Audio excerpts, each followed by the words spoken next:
I've said this quite a few times, but for me, the key to mass EV adoption, especially for those that can't charge at home, is destination charging.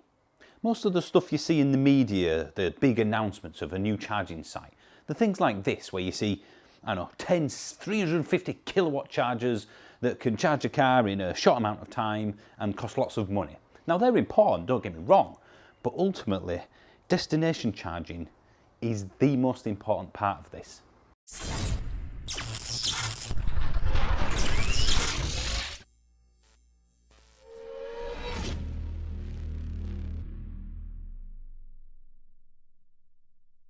For the uninitiated, rapid charging or DC rapid charging is what you would see at the service areas, things like that.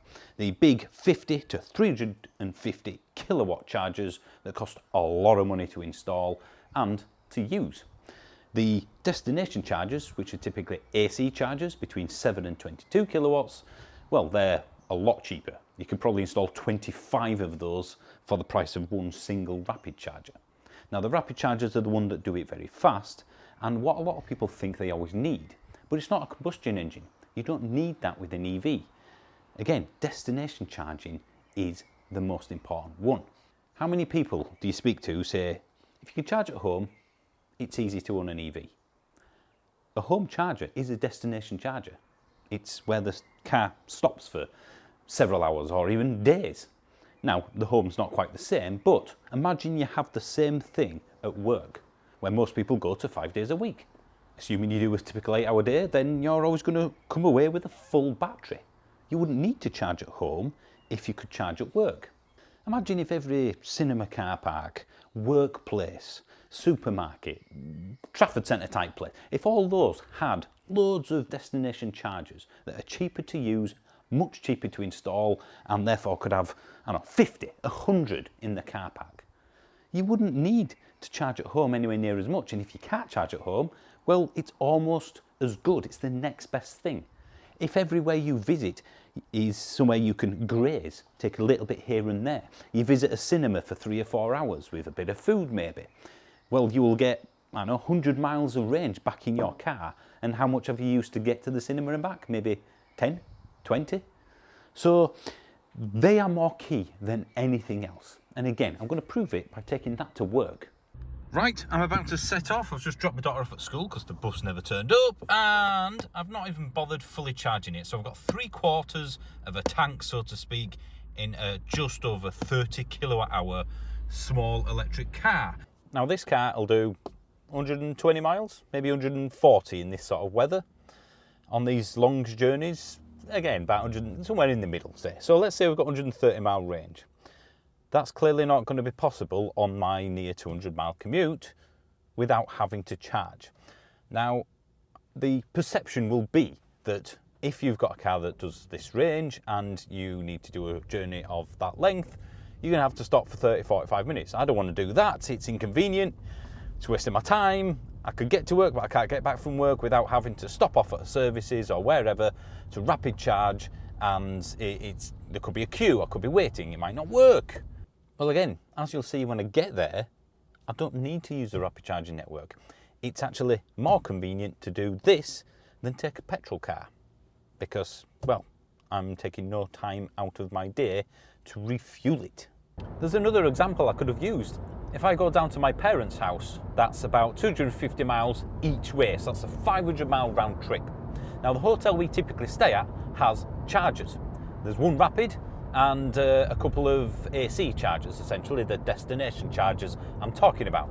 So effectively, if I wanted to, I could drive down there without stopping. We usually do stop for normal reasons, not to charge, but I could drive down there without stopping, then charge overnight at our hotel because I'm asleep whilst it's charging. I'm wasting no time whatsoever charging that car up, refueling it, and then just drive back home again.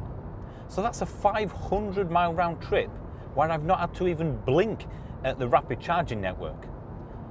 It's another way of alleviating the need for people to use the rapid charge at like service areas and all the usual places that are really busy. It's less of an issue today, from my experience, of is the charger going to work? It's more of a case of, is it in use? Am I going to have to queue? because the amount of electric cars being sold is far outstripping the chargers that are getting put into service areas and various big hubs that are getting installed. Now again, we do need more rapid chargers. I'm not saying we don't, but for me, it's disproportionate. If we just put a chunk of money out of the rapid charging rollout and into the destination chargers, then less people would need the rapid chargers. It's key, but this is more keyer. The place I work has 16 of these chargers. I mean, they make them, so it's pretty much a given. Normally, it would be quite unaffordable for companies to do that, and that's something I'll touch on in a minute. But essentially, because of this destination charger, this short-range EV suddenly has a much bigger range, because I drive here, I charge up, it will take probably an hour, maybe 2, to give me the range to get back home, even 3 or 4, it doesn't matter, I'm here all day, and then I just drive home again. So I'm not touching the rapid charging network, I don't have to waste any time, because all I do is plug it in, get my little key fob out, start the charge, which bills me accordingly, it's not a free perk or anything, and then, well, I just drive home. I've lost no time, maybe 10 seconds plugging it in, but compared to a petrol or diesel car, it's no different.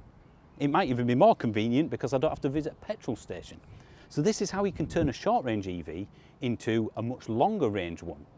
Imagine this in any car park, or at least most car parks you visit. Now, at the moment, that's complete fantasy land, but if in 10, 15, 20 years we have that, it would be a doddle.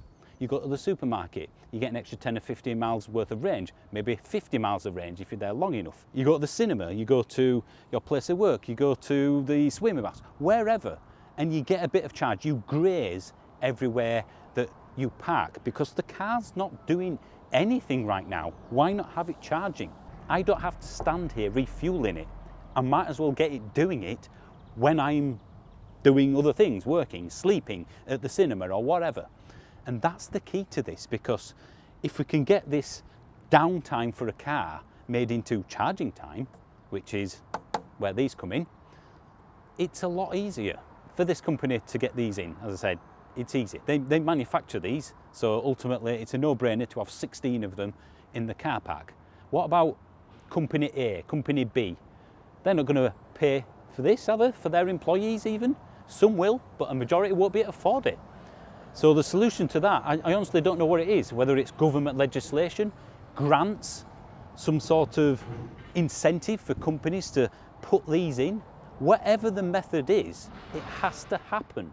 Because ultimately, if the government are really serious, whoever's in charge, on pushing EVs, they need to back it up with what is needed for the infrastructure.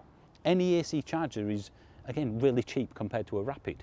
So we can have 16 of them, and that's probably cost less than maybe half a rapid would have done. And it can serve many people at once. That's another benefit of a slow charger. Park and rides often have these sort of chargers because you're going to be there for several hours. You don't need it to dump the electric in at a fast rate.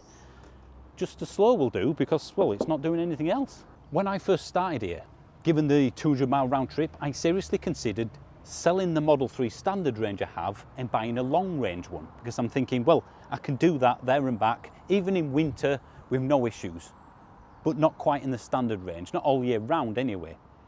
But then after using these for a day or two, it's like, actually, I don't need to do that. I can stick with a car that's got a smaller battery, that's cheaper to own, that's more efficient to run, and, well, it's using less resources to make. All about the infrastructure, which unfortunately we don't have at the moment, do we? This is quite rare, having workplace charging, but this is the next best thing to home destination charging, as I said earlier. We've got a decade, maybe 15 years before it's utterly critical, but this needs to happen in every village, every town, every workplace. All right, maybe not every, but most workplaces, every supermarket, because everyone goes to a supermarket, all the council car parks. And I don't just mean a token 3 or 4. We need 20, 30, 40, 50, depends on the car park and how busy it is and how long people park there. The charger has to fit the car park. Just like having a rapid charger in IKEA, which going back in time was the only option you had, that was a ridiculous decision because although it was quite handy for people doing long journeys, Who can do IKEA in 30 minutes? You were always blocking people from charging because you were walking around the store whilst your car was finishing, well, it finished charging by that point. So the charger has to fit the location. Slow chargers when you're parking for hours, rapid chargers when you're there for less than an hour, say. And maybe a mixture of the two. Right, well, I'm home now, and that was it. Nice and straightforward. I left with 3/4 of a tank. I've got back with just over half, because this thing is so efficient, it seems, in this weather. But without that, I would have had to have charged on the rapid charging network. So me being able to charge with a slow charger means I don't have to use a fast one. It's one of the hardest things to get around that you don't really kind of grasp or really consider even until you have an EV.